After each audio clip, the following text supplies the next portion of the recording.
एक police officer को रात का कुछ याद नहीं रहता और रात में ही उसके लवर्स के मर्डर हो रहे हैं।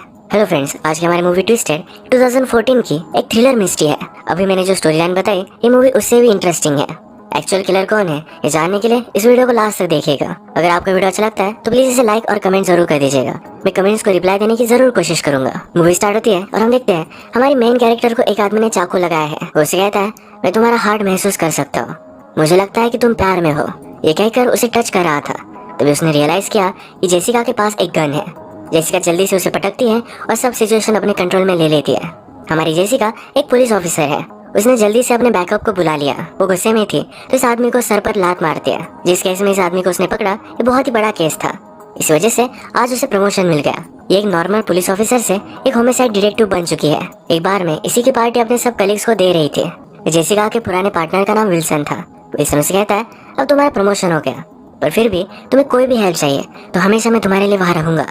तुम मुझ पर ट्रस्ट कर सकते हो। तो जाने के बाद उसे मिस करने वाला है। ये दोनों जब बात कर रहे थे तभी जेसिका के पास हमारा और एक मेन कैरेक्टर जिसका नाम है माइक, ये आकर ड्रिंक करता है। जेसिका उसमें इंटरेस्टेड थी, उससे बात करते हैं, पूछते तुम किस डिपार्टमेंट से हो। माइक इस पर उसे कुछ भी नहीं बोलता।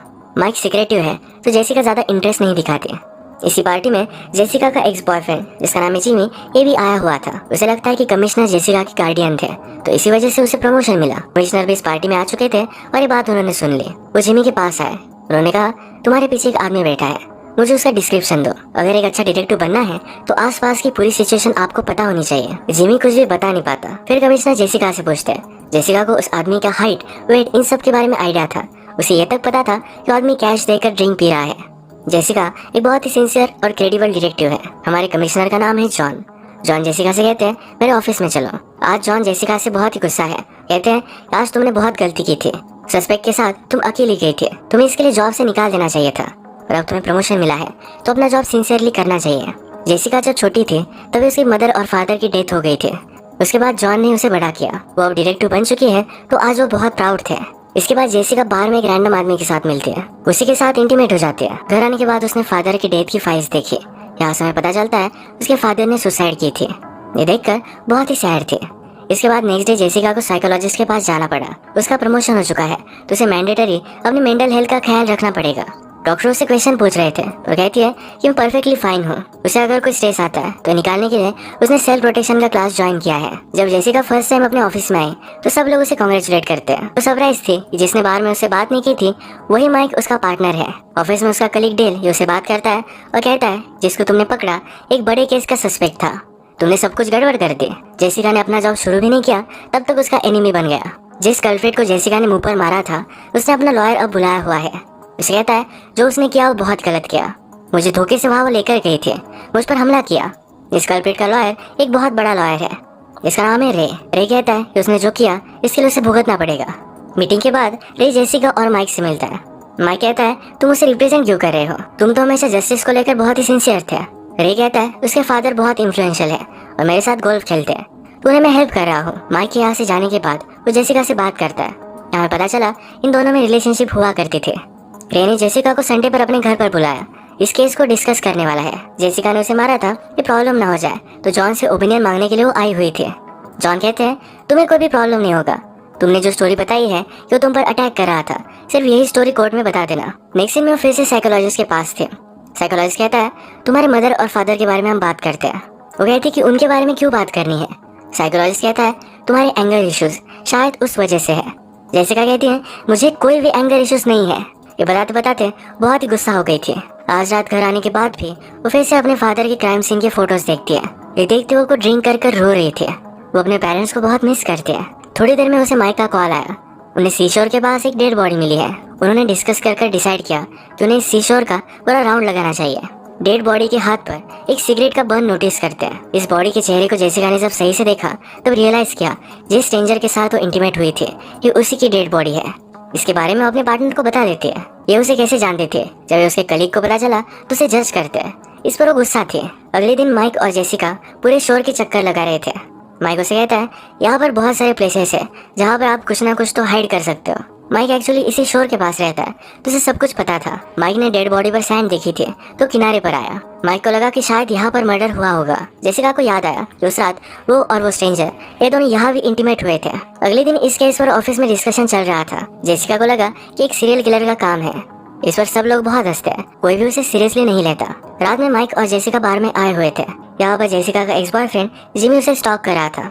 जेसिका के कहने पर माइक उसे दूर रहने की धमकी देता है। बार में ड्रिंक करने के बावजूद जेसिका घर आकर फिर से ड्रिंक करती है। वो पास आउट हो चुकी थी। सुबह उसे माइक का कॉल आया और उन्हें और एक डेड बॉडी मिली है। इस तरीके से लास्ट डेड बॉडी थी। उसी टाइप का सिगरेट बर्न इस विक्टिम के हाथ पर भी है। इससे कंफर्म हो गया कि एक सीरियल किलर का काम है। जेसिका के बॉस कहते हैं तुम्हारा अंदाजा सही था, तुम अच्छा काम कर रही हो। पर जेसिका टेंशन में थी। इस विक्टिम के साथ भी वो इंटीमेट हुई है। नेक्स्ट सीन में हम देखते हैं फॉरेंसिक्स की लेडी इस लाश को देख रही थी। लाश के ईयर पर उसे एक अलग आदमी का ब्लड मिला। अब शायद किलर पकड़ा जा सकता है। इस ब्लड को एनालाइज कर इसका रिजल्ट आने में जरा टाइम लगेगा। अगले दिन साइकोलॉजिस्ट के पास जेसिका बहुत ही टेंशन में थी। साइकोलॉजिस्ट कहते हैं तुम्हें अपने मदर और फादर की फीलिंग्स को कन्फ्रंट करना चाहिए। जेसिका कहती है वैसा कुछ भी नहीं है। उसने बता दिया कि जिनकी भी किलिंग्स हो रही है उनके सबके साथ में सोई हुई हो। ये बात उसने अपने पार्टनर को भी बताई नहीं। साइकोलॉजिस्ट ने कहा तुम्हें ये बात बता देनी चाहिए, शायद तुम डेंजर में हो सकती हो। मिशन के बाद जेसिका जब पार्किंग लॉट में थी तो उससे उसकी गाड़ी की कीज नीचे गिर गई। उसके पीछे कोई आया जिससे वो बहुत डर गई थी। ये साइकोलॉजिस्ट ही थे। वो आज रात जॉन से मिलने के लिए आई। कहती कि मेरे फादर में कोई भी साइंस नहीं थे कि वो सुसाइड करेंगे। ऐसे अचानक वो सुसाइड कैसे कर सकते हैं। जॉन कहता है तुम्हारी मदर से बहुत प्यार करते थे, उसके जाने के बाद वो बहुत ही गम में थे, इसीलिए उन्होंने सुसाइड की थी। तुम इन बातों पर ज्यादा सोचो मत, अपने जॉब पर कंसंट्रेट करो। अगले दिन सब डिटेक्टिव मिलकर केस पर डिस्कस कर रहे थे। यहाँ पर जेसिका का कलीग जिसका नाम है डेल इस सबसे बात करता है। कहता है हमें तो जेसिका पर शक करना चाहिए। वो फर्स्ट विक्टिम के साथ सोई हुई थी, शायद सेकंड के साथ भी सोई हुई है। वो मजाक कर रहा था पर जेसिका को बहुत ज्यादा गुस्सा आ गया। वो जोर से उसकी कमर पर लात मारती है। माइक उसे शांत कर एक जगह पर लेकर आता है। जेसिका कहती है कि वो जो बोल रहा था ये सच है। माइक इस पर बहुत ज्यादा गुस्सा हो गया। कहता है मैं तुम्हारा पार्टनर हूँ, तो मुझे सब कुछ चीजें बतानी चाहिए। ये बात उन्होंने उनके बॉस से कही और कमिश्नर के पास आकर ही डिस्कस करते हैं। कमिश्नर जॉन ने कहा कि हमें जेसिका को केस पर रखना कंटिन्यू करना चाहिए। ये सब मर्डर की लिंक उससे ही है। जेसिका की वजह से हमें अच्छे क्लू मिल सकते हैं। जॉन को पता था कि जेसिका ने अपने कलीग को मारा। इससे बहुत ही गुस्सा था, उसे बहुत डांटता है। जेसिका कहती है कि मैं अपना ख्याल रख सकती हूँ। जॉन कहता है तुम्हारे आसपास के लोग मरते क्यों रहते हैं। इसके बाद जेसिका और माइक जो विक्टिम्स थे इनका बैकग्राउंड चेक कर रहे थे। बस विक्टिम जिस बार में जाता था उस बार में हो गए। वहाँ का बारटेंडर कहता है लास्ट टाइम उसने जेसिका के साथ ही देखा था। ये उसके घर पर आए, जहाँ पर विक्टिम की लैंडलेडी कहती है कि जब लास्ट टाइम मैंने उसे देखा था वो तुम्हारे साथ ही था। इनके सारे एफर्ट्स वेस्ट जा रहे हैं। रात में जब जेसिका घर पर आई तो उसका एक्स बॉयफ्रेंड जिमी ऑलरेडी उसके घर में बैठा हुआ था। उसके पास आकर उसे किस करने लगता है, उसे मिस करता है तो उसके साथ इंटीमेट होना चाहता था। जेसिका उसे मना कर रही थी पर वो मानता नहीं। जेसिका के पास एक छोटा सा वुडन वेपन है जिससे उसे इंजोर कर देती है। जिमी से बहुत गुस्सा हो गया, उसे साइकोपैथ बुलाकर वहाँ से चला जाता है। अगले दिन वो एक कल्प्रिट से मिलने के लिए आए। ये वही है जिसे हमने मूवी के फर्स्ट में देखा था। वो जेसिका से कहता है तुम में और मुझ में ज्यादा कुछ भी फर्क नहीं है। तुम्हें भी कभी कभी लगता है किसी का मर्डर करना चाहिए। जेसिका फिर से अपने ऑफिस में जब काम कर रही थी तो उसका कलीग डेल उसके पास आकर उसे चिढ़ाता है। उसने उसे हाथ लगाया, कहा कि अब तुम्हें लग रहा होगा कि मुझे मारना चाहिए। जेसिका उसे मारना तो चाहती थी पर कंट्रोल कर लिया। उसे लगा कि डेल को इस केस के बारे में इतना पता है तो माइक ने उसे बताया होगा। वो माइक पर गुस्सा होकर उसके घर पर आती है। उसने उसे कन्फर्म किया। माइक कहता है कि मैं तुम्हारा पार्टनर हूँ, इस तरह की चीजें मैं तुम्हारे साथ नहीं कर सकता, तुम्हें मुझ पर ट्रस्ट करना चाहिए। जेसिका शांत हुई। इस केस पर वो डिस्कस कर रहे थे।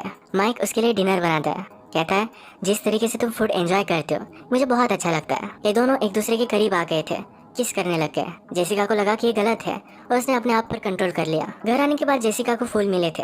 ये उसी लॉयर के हैं जिससे वो कल मिलने वाली है। आज रात भी ड्रंक होकर वो बेहोश हो गई थी। सुबह जब वो लॉयर के पास गए तो डायरेक्टली लॉयर की बॉडी ही उसे मिली।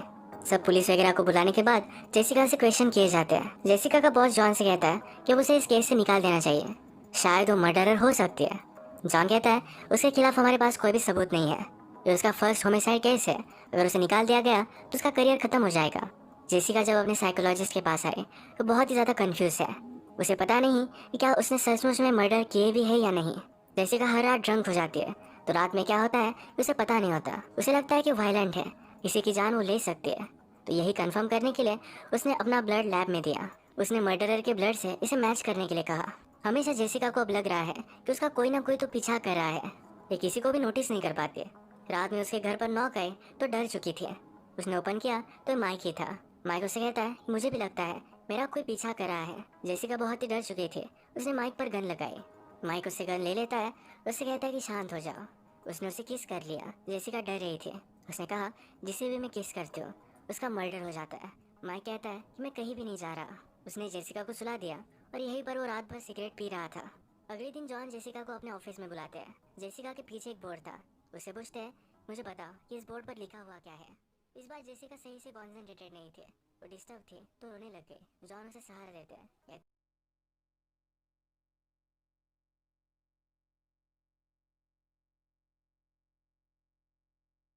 वो मानने वाला नहीं था तो जेसिका ने अपने रूम में जाकर डोर लॉक कर लिया। वो कांच फोड़कर अंदर आ जाता है। ये सीन यही खत्म हुआ। सुबह जेसिका को जब होश आया तो उसने देखा जिम्मी की डेड बॉडी उसके पास पड़ी हुई है। वो बहुत डर गई। उससे फिर से क्वेश्चन पूछे जाते हैं। उसे इस बार पूछा जाता है कि मर्डर तुमने किए थे। वो डिस्टर्ब होके रोने लगती है। कहती कि मुझे कुछ भी पता नहीं है। तो उसे जेल में डाल दिया गया। उसका साइकोलॉजिस्ट उससे बात करने के लिए आया हुआ था। तभी जॉन वहाँ पर पहुंचा। जॉन जेसिका से कहता है कल रात तुम्हारे ड्रिंक में किसी ने कुछ मिला दिया था। इसी वजह से तुम अनकॉन्शियस थे। तुम कोई भी मर्डर नहीं कर सकते। इसी रीजन की वजह से जेसिका को बेल भी मिल गई। इसके बाद जॉन और जेसिका डिस्कस करते हैं। जॉन कहता है कोई ऐसा है जिसे तुम्हारा सब कुछ रूटीन पता है। तुम्हारे घर का उसे एक्सेस है। जेसिका के माइंड में एक ही आदमी आया, उसका पार्टनर माइक। माइक को लेकर वो सस्पिशियस थी ही और वो सिगरेट भी पीता है। जिस रात जेसिका माइक से मिली थी उसके बाद ही उसके आसपास मर्डर होना स्टार्ट हो गया था। उसके बाद ये दोनों मिलकर माइक को अरेस्ट करने के लिए जाते हैं। जेसिका माइक से कहती है तुम मुझे मिलने के लिए आए क्यों नहीं थे। माइक ने कहा कि मुझे मना किया गया था। जेसिका इस पर बिलीव नहीं करती। जॉन माइक के घर में कुछ वाइन देखता है। माइक ने ड्रिंक किया। जॉन कहता है तुम हमेशा जेसिका की ड्रिंक में कुछ ना कुछ तो मिलाया करते थे। जॉन ने माइक के ड्रॉर्स चेक किए तो उसमें एक ड्रग था। माइक कहता है कि मेरा नहीं है, मुझे फंसाया जा रहा है। जिस छोटे से लकड़ी के वेपन से मर्डर हुआ था ये मर्डर वेपन भी माइक के पास मिला।